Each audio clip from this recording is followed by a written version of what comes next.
meehinaan illaa jedhaa kun gurrattuu yoomtola hundumaatu abara hoolaa namaa fi maleeykaani islaamummaan ifa baanaan nu agarsiisna siriidhiini. Shamarra fuunee jirtu jabaattu isiniin jecha anillee chaanaala kanaaf addisiidha. Sabiskiraayib naa godhaa, sheerii laayikii naa godhaa isiniin jecha dhiifama wajjin wallaahi waan na aarse suuraa ustaaz Ibsaa fuudhanii asirratti hidhuun dubartii irratti hidhuun baay'ee tokko na aarse qasaman billaahi.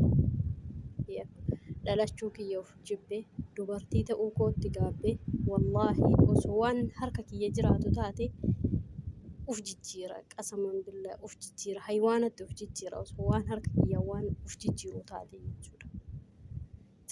jedhanii qaata daannasanii qaata waan hunda dalaganii qaata yaani jismii ufiitirraa baanii akka argan godhatanii jedhanii ustaada rabbiin qoma isaa xahaarsee duraa duuba isaa xahaarseetiin jedhe fuudhanii suuraa isaanii nasara irratti qanabbaru baay'ee tokko nama aarsa baay'ee tokko nama gaddisiisa wallaahi laaziim. Garuu ani ummanni amantaa biraa akkana godha jedhee hin yaadu. حسبي الله ونعم الوكيل والله أبارس ربي سنرتي أبو أبانا كنا قوتان والله العظيم أبارس ربي الرتي هابو إن شاء الله بإذن الله. والله بايتكو في التقابي بايتكو ندبري بايتكو وسوان يعني وان إنما كي يجترو تاتي والله هري وان بيني سنتو بجتيرا سودان ديتي وفي كوالي يجورا. قروا مالف كوني أدي ماما ياكي زبنا تكنولوجين توري زبنا دين الربي نمتهمو زبنا إجا أفيتين دبساني أرغان زبنا قرر أفيتين أجيفتاني أجيان درا ويتا أكنت قدي نمني واي سلكين بين ويتا نمني واي قرآنان بين ويتا نمني واي حديثان بين سري لها بدو قرو الزبنة دودالين إجان أرقي جامالين قرآن دقهوتي واحد بداجر والله لازم واحد بداجر نمني وفي إساتي بدي نما اللي بلي ساجر قرو مالف واني كنا كنت يا مقر مالف أنا قافينة تي والله لازم أني يو نما ألا إن ما نمات يد على تفوت باقي قابا على كل حال الحمد لله رب العالمين وهم دتو شكروا مويا قرو مالف أكي كنت يا إيفا منا قراتي يعني قرو والله واي ميديا كان اللي رامبيكو baay'ee tokko natti dhagahame baay'ee tokko namni haadha ofii bakka argin dhaabu abbaa ofii bakka argin dhaabu ustaaza jechuun barsiisaa jireenyaati barsiisaa duniyaa fi aakiraati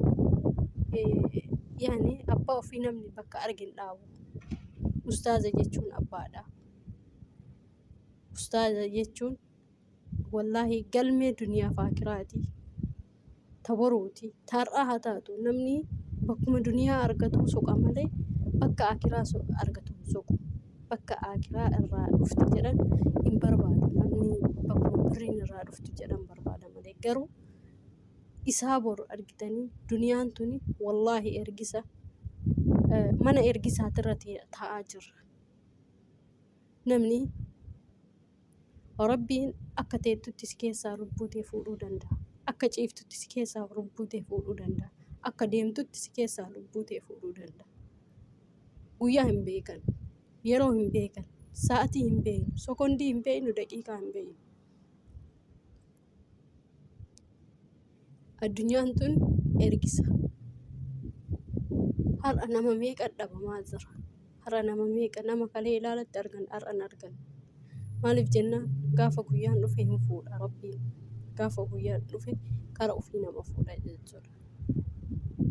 sanuma maan ilaalle sanuma maan ilaalle yaakii wayita daannastan jismii keessan aalama duniyaa arga waan akirarraa isin hambisu seetanii ani waan illee godhuufii miti wallaahi waan du'arraa nama oolchuun seenaa yaa akwaanii fillah waan duniyaarraa du'arraa isin oolchuun seenaa har'a fuutanii ustaaza kana bakkan taane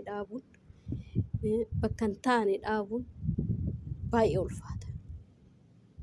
Maaliif ustaazni suuraa dubartii irratti hidhama? Maaliif ustaazni fuudhamee sirba irratti hidhama?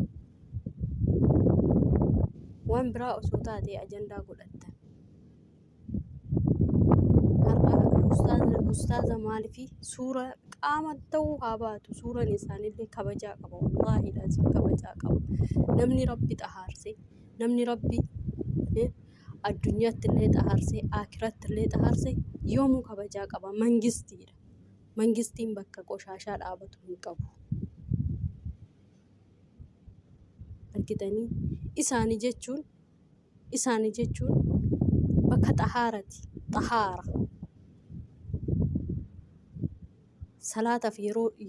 Salaataaf bakkee laallattee akka salaataaf bakkee laallattee salaattu sanitti isaanis bakka isaan dhaabdu maltu bakka bootaa isaan dhaabdu laallatu qabda. Isaan akkasi. Garuu maaliif barbaachise? Wallaahi baay'ee tokko natti ulfaate qasaman billaahi waada. Maalitti adeemaa jirra? Nuti dubartii taanee akkamitti daannasuun haa daannastu. Rakkoo isiiti namni qabrii gabbuu wajjin isii gabbuu hin jiru. Namni qabrii namnu kophaa ofii gala. Ciqilee sadiin eenyu nama wajjin hin galu. Osoo haadha abbaa keenya wajjin gadi galchaa jettee namni si waliin gadi galu. Osoo isaanuu bakka tokkotti ka dhumtan taate namuu adda addaan qotamaa malee bakka tokkotti ka awwaalamu hin jiru. Dantaa keetii daannasi. Garuu maaliif ustaaza akkas gootan? Maaliif barbaachise? Wallaahi baay'ee natti ulfaate. Astaghfirullahi laziim dhiifamaa dheeresse isin irratti.